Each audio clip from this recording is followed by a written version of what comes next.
Buenas tardes a todos, bienvenidos. Esta es la última conferencia del ciclo dedicado al anuario brigantino y, como siempre, pues muchas gracias. Es una emoción ver que tanta gente participa en estas conferencias y, repito, muchísimas gracias.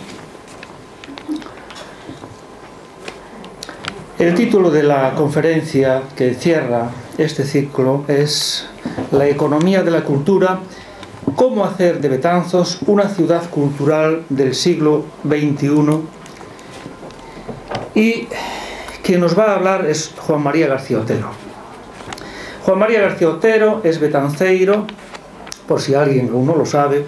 Estudió en nuestro Instituto Francisco Aguiar, después hizo peritaje mercantil en La Coruña, fue administrativo en unos grandes almacenes en Ribeira, empleado, socio y directivo de varias empresas automovilísticas y de servicios en Coruña y Ferrol, y también en una de comercio exterior y transportes marítimos. En definitiva, lo que se formó en estos primeros años de su vida es un emprendedor nato. Y si hoy está aquí es porque con el tiempo terminó convirtiéndose en un referente en el mundo del patrimonio cultural en España. ¿Cómo fue esto posible? Pues todo empezó en 1982, cuando la filial española de la empresa francesa Polistrat, que fabricaba productos y sistemas para la construcción y restauración de edificios, lo contrató como director. Allí estuvo hasta 1984, cuando entró en la empresa multinacional francesa Sicov del grupo ELF Aquitaine, como director de marketing y desarrollo para España hasta 1990. En aquellos años, Sicov era una de las primeras empresas europeas fabricante de productos y sistemas destinados a la conservación, restauración y rehabilitación de edificios, con una amplia gama de productos destinados a restaurar el patrimonio cultural y con una importante sección de I+D situada en su sede central de Reims. A través de Sicov y durante casi 5 años viajó por toda Europa, participando activamente como observador en algunas de las restauraciones más importantes que en aquel tiempo se llevaron a cabo: el Louvre, la Catedral de Colonia, la Torre Eiffel, la Catedral de Reims, el Duomo de Milán, Notre Dame de París, entre otras muchas. Es así como estuvo en contacto con los equipos de arquitectos y restauradores de estas grandes obras, siendo esa su principal base de aprendizaje. Posteriormente, en 1994, funda la revista Restauración y Rehabilitación, R&R, primero en solitario y más tarde en 1996 al amparo del potente grupo editorial Prensa Española, que editaba también ABC, y que más tarde pasaría a la editorial América Ibérica. Durante todo este tiempo, y dependiendo de las circunstancias, ejerció su labor como director o editor de R&R hasta el mes de febrero de 2004. 10 años de una revista que veíamos en todos los kioscos de España y en la que además escribió más de un centenar de artículos de opinión e investigación, siendo autor de varias importantes entrevistas. A Federico Mayor Zaragoza, cuando era director general de la UNESCO en París, al arquitecto Álvaro Siza, al restaurador de la Capilla Sixtina Gianluigi Colarucci, al arquitecto Rafael Moneo, etc. En 1999 fundó y dirigió la revista Arte y Subastas dentro del mismo grupo editorial América Ibérica, siendo autor o coautor, al tiempo que director, de varios libros: Ciudades Españolas, Patrimonio de la Humanidad, Álvaro Siza, Particular Visión de la Arquitectura, etc. En colaboración con la Agencia Española de Cooperación Internacional, dirigió y editó 3 libros sobre el desarrollo de las escuelas taller en Iberoamérica y sus criterios de restauración. En 1996 fue el ideólogo y promotor del primer Salón Congreso sobre el Patrimonio Cultural organizado en España por la Xunta de Galicia, SIPAC, en Santiago de Compostela. Asimismo, fue el autor del proyecto, al tiempo que coordinador y conferenciante, en el primero y segundo Congreso Iberoamericano del Patrimonio Cultural, celebrado en el 2001-2003 en el auditorio principal de IFEMA en Madrid, con más de 160 conferenciantes venidos de todo el mundo y más de 400 congresistas inscritos. Fue miembro, desde su creación, del jurado del Premio Reina Sofía del Patrimonio Cultural y durante más de 14 años participó en diversas universidades españolas como ponente en decenas de congresos y másters sobre restauración, rehabilitación y puesta en valor del patrimonio cultural.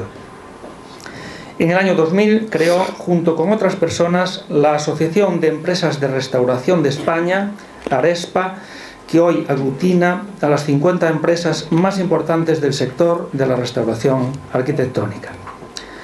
Desde su regreso a Galicia en 2005, escribió varios artículos sobre diferentes temas sociales y culturales publicados en la prensa gallega y también en el Anuario Brigantino. Desde 2008 forma parte de una editorial que edita la revista Restauro, que pueden ver ahí, Restauro, Revista Internacional del Patrimonio Histórico, de la cual es director. Y como saben, se edita aquí en Betanzos, teniendo su sede en Rúa da Veiga 6 segundo, imprimiéndose también aquí en la imprenta Lugano.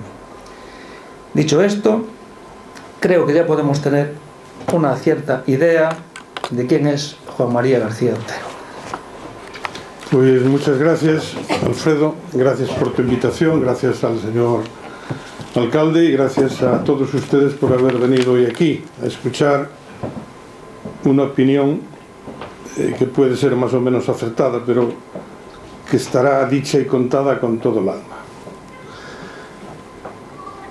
La cultura como base de una economía sostenible. Sin duda existen muchas definiciones de cultura, pero para mí la cultura es el conjunto de valores, tradiciones, símbolos, creencias, normas, rituales y modos de comportamiento que funcionan como elementos definitorios dentro de un determinado grupo social y que hace que éste se sienta orgulloso de los mismos y los integre como parte de su propia identidad. Dicho esto como preámbulo y antes de iniciar mi intervención, permítanme que les diga también que mi interés por el mundo del patrimonio cultural y de todo este amplio panorama que se ha relacionado con el mismo, la observación, la conservación, la restauración y la rehabilitación, acaba de decirlo ahora Alfredo, o sea que yo no voy a leer un poco todo porque creo que ya me ha presentado perfectamente bien Alfredo. Por todo ello, esto me ha permitido llegar a entender un poco lo que subyace alrededor de lo que hoy llamamos patrimonio cultural y lo que en estos tiempos se deriva de esto y que será la piedra de toque de esta conferencia, la economía de la cultura. La economía de la cultura es una idea que nació hace ya muchos años y que se podía traducir como una actividad que está en la mayoría de los casos fuertemente supeditada al bien cultural, al patrimonio histórico, tanto material como inmaterial, pero siempre riqueza inmensa de donde emana todo y que desde hace algunos años promueve más empleo y mueve más dinero que la agricultura en Europa. Por si alguien pudiera abrigar alguna duda sobre el respeto de cómo abordo este acercamiento al patrimonio histórico y a la utilización del mismo como base del turismo cultural, quiero empezar diciendo que para mí el patrimonio es el conjunto único e irrepetible de bienes materiales e inmateriales que son identificados por una sociedad determinada como portadores de valores culturales propios de dicha comunidad.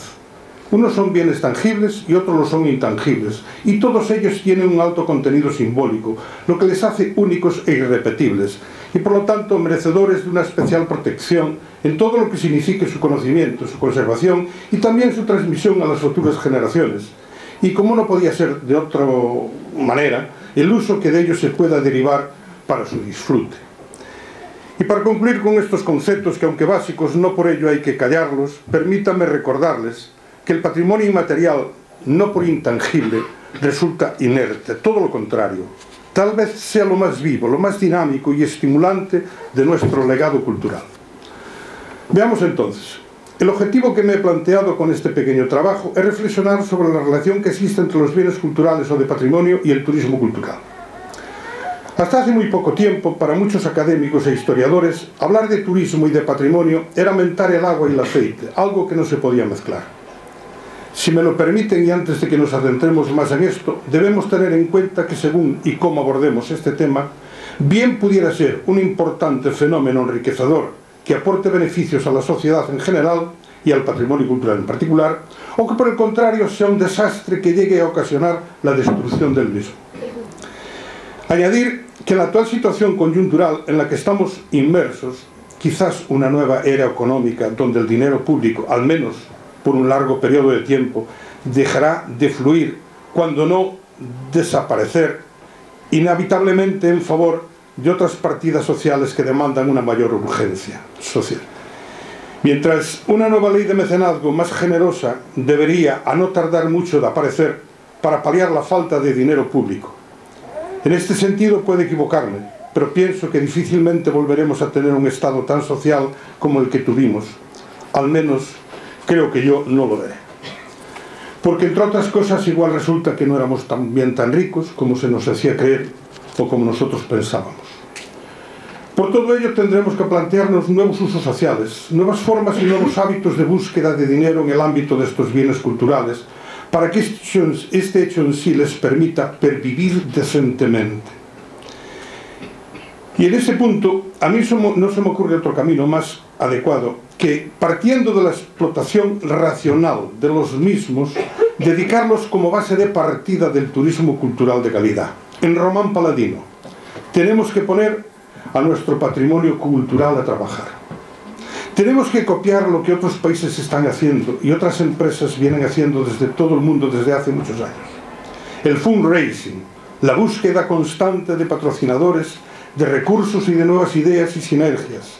El futuro, creo yo, que es un país desconocido que hay que explorar. Por eso, pero siempre con conocimiento y con tiento. Concepto. Si se ponen los medios adecuados en la sociedad y en el patrimonio cultural, esta acción siempre resultará rentable, cultural y económicamente en el tiempo. Primer principio razonable en el que me paso para esto. Aunque esto que les voy a contar ya lo he mencionado en otras ocasiones, permítanme que, por si alguno lo ha escuchado, lo narre otra vez de nuevo. En el año 1997 en París tuve la oportunidad de conocer al arquitecto jefe del Louvre y de las Tullerías, Guy Nicot, que al mismo tiempo era el arquitecto jefe de la Catedral de Chartres. Fui a hacer una entrevista que fue publicada en R&R, y el bueno de Guy Nicot, en la comida, agradable charla, me contó que ellos, de cada franco invertido en patrimonio, al cabo de 5 años recuperaban 5 francos. El 25%, estoy hablando de hace 15 años. Ellos hablaban de invertir y nosotros hasta hace 4 días hablábamos de gastar. Eran conceptos totalmente diferentes. Por aquellas fechas y hasta hace muy pocos años hablábamos de invertir y otros de gastar. Fíjense bien, restauraban, recuperaban el bien cultural, creaban empleo y rentabilizaban un 25% la inversión. Segundo principio. La masificación del turismo lleva aparejado consigo la destrucción del bien cultural sobre el que se asienta esta actividad. En 1973, en la cueva de Altamira, el número de visitantes alcanzó la cifra escalofriante de 174.000. Tal cantidad resultó muy perjudicial para las pinturas que absorbían, entre otras cosas, un exceso de humedad y de agentes patógenos que atacaban aquellas joyas del Paleolítico superior. En 1977 se cerró momentáneamente la cueva, volviéndose a abrir en 1992 de manera restringida, con un promedio de solo 20 visitas diarias para expertos. Desde hace unos años y gracias a una exitosa iniciativa, se puede visitar justo al lado de la cueva original un museo en el que se explica todo lo relacionado con dicha cueva y donde además se ha reproducido una cueva idéntica a la original. Con nuestro Pórtico de la Gloria ha pasado un poco lo mismo. El exceso de visitantes, unido a las filtraciones de la humedad, del techo y de las fachadas, ha deteriorado bastante las figuras del pórtico. De seguro que algo harán para restringir su visita otra vez, una vez que concluyan con su restauración. Entre otras cosas, yo particularmente no creo que se pueda golpear más la cabeza del santo con los croques, ni de volver a posar la mano en el árbol de Jesé del Parteluz, que como pueden ver estará totalmente desgastado de millones y millones de manos después de 800 años. En este punto, Alfredo me decía hace media hora que él consideraba que esas cosas deberían, de alguna manera, son tradiciones que habría que mantener. Es discutible su opinión y yo, en ese sentido, al final, si queremos, profundizamos un poco en ella. Por lo tanto, partiendo de esta premisa básica, cualquier proyecto que se desarrolle a partir de un bien cultural deberá ser sostenible en el tiempo, necesitando indefectiblemente de un estudio previo y de una planificación adecuada, así como de la puesta en marcha a través de un equipo multidisciplinar, y a poder ser siempre con profesionales de prestigio. De no ser así, corremos el riesgo de fracasar en el intento, de destruir el bien o de hacer chapuzas remendonas. Cuidado con esto. El primer apartado de cualquier plan estratégico que organicemos de conservación, restauración o de gestión turística del patrimonio cultural deberá de tener un objetivo primordial, preservar la herencia que ese patrimonio representa.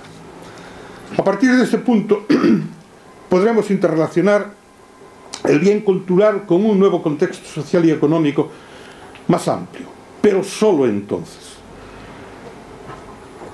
Se parte de la premisa de que nuestro patrimonio cultural es nuestro principal capital, o dicho de otra manera, el patrimonio es una fuente generadora de recursos, de riquezas, sobre la que podemos y debemos asentar las bases para arrancar con las sinergias adecuadas que nos permitan rentabilizar sosteniblemente este bien, siempre en beneficio de la sociedad propietaria del mismo, al tiempo que tenemos que conservarlo y transmitirlo a los verdaderos dueños, a las futuras generaciones.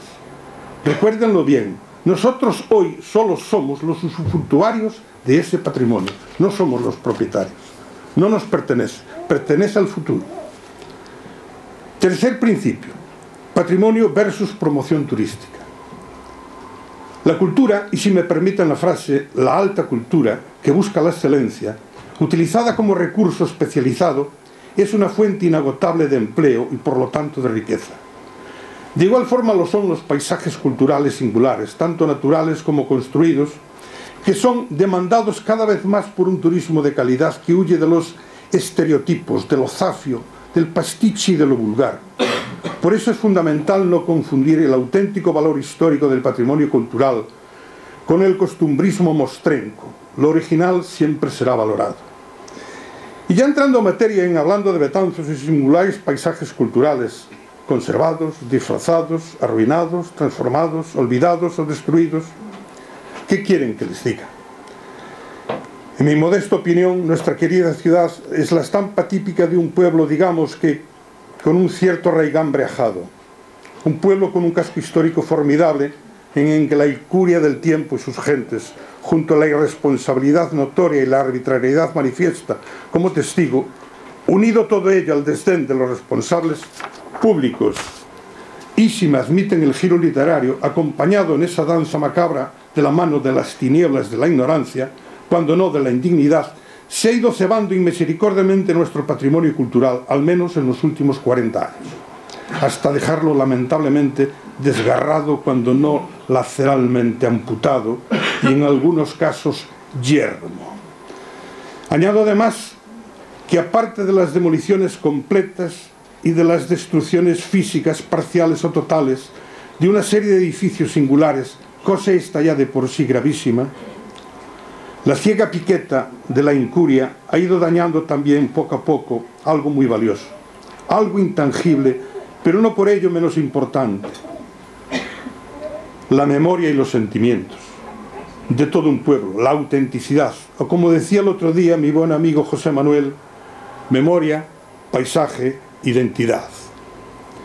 Porque la arquitectura, como una ocasión me contó el insigne arquitecto don Alejandro de la Sota, cuando ya estaba el hombre muy mayor en silla de ruedas, la arquitectura debe ser no solo uno de los testigos del tiempo, sino del paso del tiempo. Bueno, pues como os decía, y a todos los betanceiros, empezando por mí mismo, debería de darnos vergüenza el lamentable estado de conservación actual de nuestro casco histórico, porque de una u otra forma todos somos culpables. Sin duda unos más que otros, y lo somos tanto por la activa participación de quienes fueron en su día responsables directos de su deterioro, como por una indolente dejadez o ignorancia pasiva de todos los ciudadanos, que ha rayado, a mi modesto entender, en una absoluta indolencia, cuando no ignorancia, en los valores éticos y estéticos más primigenios de un pueblo, su ADN, su patrimonio. Y para concluir con esas metáforas aleccionadoras de resultados inciertos, una última reflexión. Me gustaría que recordaran que el paisaje, tanto natural como construido, no es solo lo que vemos, también es lo que somos. Memoria, paisaje, identidad. Para terminar con este apartado, recordarles algo básico y fundamental. El principal mal, la patología más grave y dañina que afecta o puede llegar a afectar a un patrimonio, a un pueblo, a una ciudad como la nuestra, es la nula cultura en la conservación del patrimonio heredado. Tenemos que volver a la escuela de la excelencia y del civismo. Tenemos que rehabilitar la cultura del esfuerzo y tenemos que allanar la zanja que existe entre la juventud y el mérito y los valores de respeto. Eso al menos es lo que yo pienso. No se puede amar aquello que no se conoce. Bueno, tal y como ya os he señalado anteriormente, soy de los que cree que la actual crisis financiera que asola Europa y una buena parte del resto del mundo seguirá destruyendo un segmento importante de la sociedad, al tiempo que a todo tejido empresarial que no sepa adaptarse, transformarse, reciclarse o evolucionar por nuevos derroteros en los que el I+D+I y la búsqueda continua de la excelencia marcarán las pautas a seguir. Desde hace muchos años el viejo aforismo, el buen paño en el arca se vende, ya no es válido. La prueba de lo que le digo la tenemos, por desgracia, incrustada profundamente. Disculpen si alguien se da por olvido de nuestra sociedad brigantina. Desde luego, yo me incluyo. Baste darse un paseo por nuestro sufrido pueblo para percibir sin grandes esfuerzos visuales y de comprensión el mal endémico que le afecta y que, al margen de otros problemas coyunturales, posiblemente uno de los peores sea el inmovilismo, la indiferencia ante el desastre que nos afecta y, si lo quieren llamar de otra forma, la fatal resignación. La que fuera una ciudad próspera y culta, cabecera de comarca, ha muchos años que ya no lo es. Adaptarse o morir, decía el filósofo.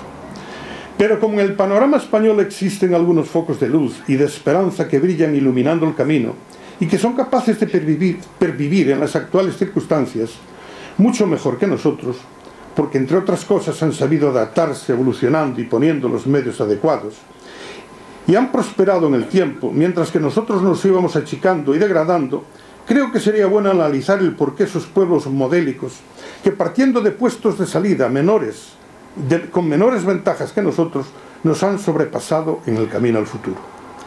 Se me antoja que no sería nada malo preguntarnos el por qué esto ha sido así. El por qué unas sociedades afrontan mejor que otras los embates y los zarpazos de la crisis, amén de los del paso del tiempo. Veamos. Me he permitido analizar en nuestro entorno nacional, buscando ejemplos de ciudades y pueblos en los que se llevaron a cabo con éxito iniciativas de desarrollo cultural que hayan logrado dinamizar social, económica y culturalmente a un determinado pueblo, ciudad, atrayendo nuevos flujos económicos, capaces de en ocasiones cambiar la tendencia o dependencia de una determinada comunidad. Podríamos poner los ejemplos de grandes ciudades europeas que están en la mente de todos, pero entiendo que será mucho más práctico y adaptado a nuestra realidad el que haya escogido a tres pueblos como son Albarracín, en la sierra de su mismo nombre y en la provincia de Teruel, Aguilar de Campoo en la provincia de Palencia y próximo a Santander, y más cerca de nosotros la localidad de Allariz en la provincia de Orense. En cada uno de estos ejemplos que vamos a analizar se han desarrollado a lo largo de varios años políticas de conservación y restauración, al tiempo que de desarrollo social y cultural, que han logrado en el tiempo la creación de nuevas empresas, de nuevos puestos de trabajo consolidados y en ocasiones muy especializados, y siempre partiendo de la misma premisa, la recuperación inicial de su patrimonio cultural y construido, a partir del cual se ha creado un tejido empresarial capaz de dinamizar, modificar y, cuando no, de cambiar radicalmente la tendencia de estos pueblos que estaban condenados al ostracismo, como ha sido el caso, el primer ejemplo que vamos a poner, Albarracín. La localidad de Albarracín cuenta en la actualidad con poco más de 1000 habitantes. Está situada al pie de la 1512, carretera que transcurre bordeando el río Guadalquivir y que las montañas circundantes. lo que hacía hasta hace muy poco tiempo una aventura la llegada a este pueblo. En otras palabras, a Albarracín hay que ir, por Albarracín no se pasa. En junio de 1961 fue declarado Monumento Nacional y durante más de 25 años vivió un largo sueño en el que el paso del tiempo se hizo notar en sus edificios y en su población. En los últimos años de la década de los 80, una escuela taller bien dirigida y mejor enfocada, utilizando el lema "enséñala a pescar, no le des peces", inició la tarea de recuperar poco a poco y con mucho sentido del buen hacer el deteriorado patrimonio, a la vez que formando en la zona a herreros, carpinteros y albañiles y otros oficios propios de la restauración y de la conservación que hoy todavía siguen instalados en la zona. En mayo del 96, aquellos principios dieron lugar a la constitución de la Fundación Santa María la Real de Albarracín. Dicha fundación para mí es un modelo de eficacia y buen hacer que ya se conoce en Europa como el modelo Albarracín. Una organización privada sin ánimo de lucro que ha hecho de Albarracín un emblema cultural en sintonía con la excepcionalidad patrimonial y paisajística de esa pequeña localidad. Es un novedoso proyecto de gestión del patrimonio que persigue la proyección ordenada y armónica de este singular pueblo, apoyándose para ello en la recuperación y activación cultural de su rico patrimonio, promovida por las instituciones constitutivas de su patronato, del cual son miembros natos la Diputación General de Aragón, el Obispado de Teruel y Albarracín, el Ayuntamiento de Albarracín, Ibercaja y amén de otros miembros y empresas electos destacados personalidades de Aragón.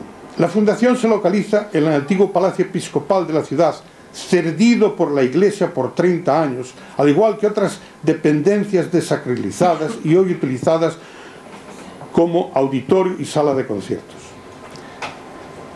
Sus objetivos fundamentales, los están viendo ahí, es el desarrollo sociocultural y económico de la zona, la restauración y conservación y gestión del patrimonio cultural, la dinamización y proyección del legado cultural e histórico, la promoción de actividades culturales y formativas diversas, el establecimiento de vías de colaboración en entidades locales y foráneas diferentes de índole cultural y económica, etcétera, etcétera. Y una de las áreas más importantes de actuación de la Fundación es la restauración arquitectónica. Desde su constitución se han recuperado en conjunto de monumentos y de gran trascendencia para la ciudad.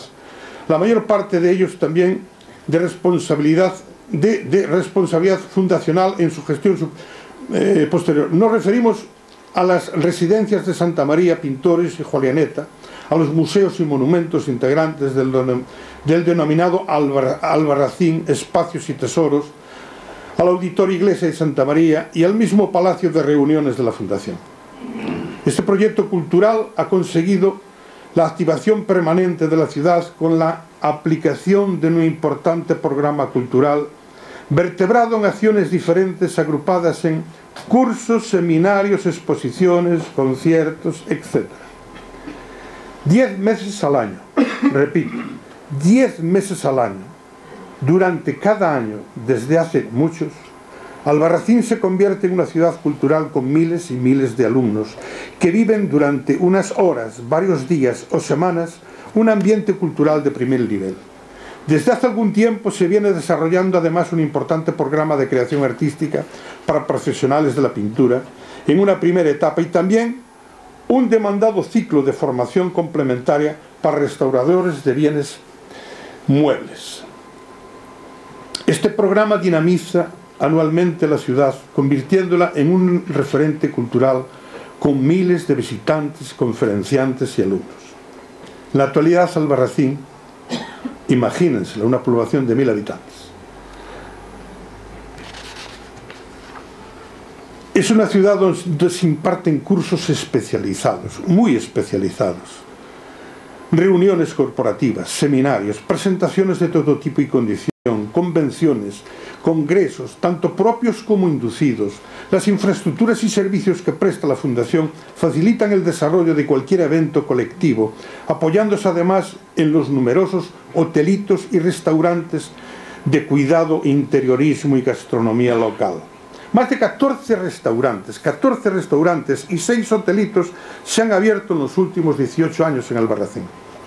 Albarracín hoy tiene 1000 plazas hoteleras. 1000 plazas hoteleras.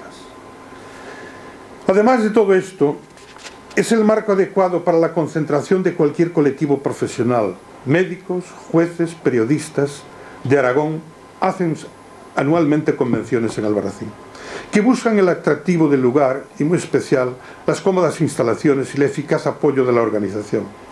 Todo esto a través de la Fundación Santa María la Real.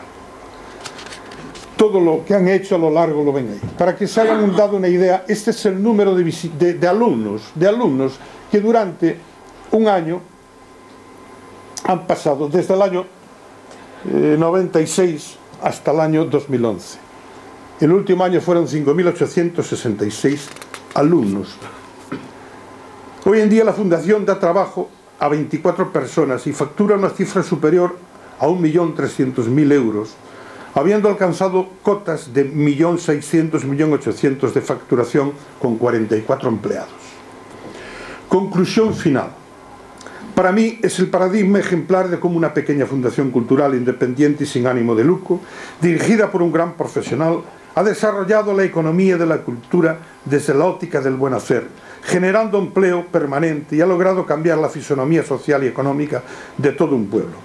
Hoy Albarracín es lo que yo querría para mis Betanzos del alma. En Albarracín da igual qué partido gobierne el municipio. El alcalde es un miembro más de la fundación. Hablemos ahora del caso de Aguilar de Campoo. La Fundación Santa María la Real de Aguilar de Campoo, como tal, se constituye el 24 de junio del 94, aunque su historia se remonta atrás en el tiempo, a la Asociación de Amigos del Monasterio, en donde mi buen amigo José María Pérez González Perides, que sin duda alguna ha sido el alma mater de este gran proyecto, ha colaborado desde el inicio. Desde la creación de la Asociación de Amigos del Monasterio hasta el momento se han desarrollado diferentes programas de escuela-taller y talleres de empleo, que han servido para dar formación y empleo a más de 1.500 personas. Actualmente la institución cuenta con más de un centenar de trabajadores, concretamente 148. Viene a ser la media de los últimos años entre 95 y 180, de los cuales aproximadamente el 70% tienen contrato indefinido. No tenemos otro dato concreto de lo que la institución supone en el PIB de Aguilar de Campoo, pero sí voy a darles uno en lo que significa en el PIB de Palencia.